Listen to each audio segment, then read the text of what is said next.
मी वैद्य प्रसाद प्रकाश नार्वेकर. प्रबोधन शास्त्र असं का सांगतं या सिरीजमध्ये आपणा सर्वांचं स्वागत करतो. आजचा आपला विषय आहे आयुर्वेदामध्ये जे धातू वापरले जातात औषधांमध्ये त्या संदर्भात. आयुर्वेद असं म्हणतं की जगामध्ये अशी कोणतीही गोष्ट नाही जी औषधी नाही, त्यामुळे सर्व वस्तूंचा वापर हा औषधांमध्ये करता येतो. जे धातू बाहेरच्या वातावरणात आपल्याला मिळतात त्या धातूंचा आणि मानवी शरीरासमचा काही ना काहीतरी संबंध आहे.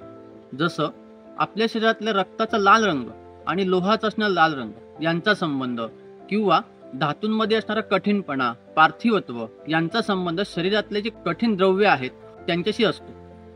तर हे धातू ज्यावेळी शरीराच्या उपयोगासाठी म्हणून औषधात वापरले जातात त्यावेळी काहीतरी प्रिकॉशन, काळजी घेणं गरजेचं असतं. आता आपल्याला हे धातू जे मिळतात ते जमिनीच्या खालती असतात. वेगवेगळे प्राणी असतील त्यांची विष्ठा, मलमूत्र यांची क्रिया होते. काही विषारी प्राणी असतात त्यांचं विष मिक्स होतं. असे धातू आपण सरळ वापरले जाऊ शकत नाहीत. वातावरणातल्या क्रिया होतात, त्या वातावरणातल्या क्रियांमुळे वेगळे वेगळे धातू एकमेकात मिक्स होतात. आता हे धातू आपल्याला प्युअर फॉर्म मध्ये मिळण्यासाठी आयुर्वेदामध्ये धातूंची शोधन नावाची एक क्रिया सांगितली आहे. यामध्ये धातू जे असतात ते वेगवेगळ्या तापमानावर तापवून द्रवीभूत करून वेगवेगळ्या वनस्पतींचे काढे असतील, स्वरस असतील यांच्यामध्ये ते मिसळले जातात आणि त्यांचं शोधन केलं जातं. आणि ही प्रक्रिया खूप वेळा केली जाते. म्हणजे काही वेळा एका द्रव्यात 7 वेळा, असे 5-6 द्रव्यांमध्ये प्रत्येकी 7 वेळा केली जाते. हे केल्यानंतर धातूंचे पातळ पत्रे असतात, ते पत्रे पूर्णतः जाऊन त्यांचं चूर्ण स्वरूप आपल्याला मिळतं. यानंतरचा दुसरा टप्पा येतो ते म्हणजे धातूंचे मारण करणं. आता शरीराच्या अंतर्गत आपला एक अग्नी आहे, ती पचवायची शक्ती आहे, त्याला काही लिमिट्स आहेत.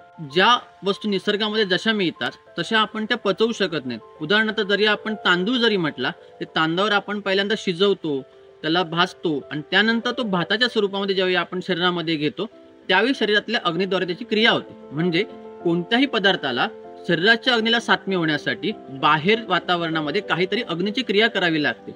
शराव संपुटामध्ये म्हणजे 2 असे शराव घेऊन त्यामध्ये ते धातूंचं भस्म घालून त्याला खूप सारा अग्नी दिला जातो. काही वेळा 1000 रानशेण्यांचा, 500 रानशेण्यांचा, 250 रानशेण्यांचा.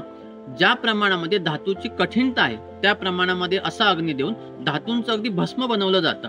हे भस्म करण्याची क्रिया जी आहे ती ऑक्सिजनच्या विरहित होते. त्यामुळे आपल्याला त्या धातूचे नॅनो पार्टिकल्स मिळतात. हे नॅनो पार्टिकल्स आपल्या शरीराच्या अग्नीद्वारे पचन करायला समर्थ असतात. तिसरी गोष्ट त्यामध्ये आहे ते म्हणजे धातू हे निर्जीव स्वरूप आहे, ते निरेंद्रिय आहे. सेंद्रिय सजीव असणारे आपल्या शरीरामध्ये असं निरेंद्रिय द्रव्य घेत असताना त्याच्यावर जेव्हा आपण औषधांच्या काढ्यांच्या किंवा स्वरसांच्या किंवा वेगवेगळ्या द्रवांच्या क्रिया करतो त्यावेळी त्यामध्ये हे सेंद्रियत्व येतं आणि हे सेंद्रियत्वामुळे आपल्याला धातू आपल्या शरीरामध्ये पचन करणं किंवा आपल्या शरीराला सात्म्य करणं शक्य होतं. यासोबत एक महत्वाची गोष्ट असते ती म्हणजे आपण धातू ज्यावेळी शरीरामध्ये वापरणार आहोत ते फार अल्प मात्रेमध्ये, योग्य काळात, योग्य अनुपानात वापरायला पाहिजे. तरच ते आपल्याला तेवढे इच्छित लाभ देतात.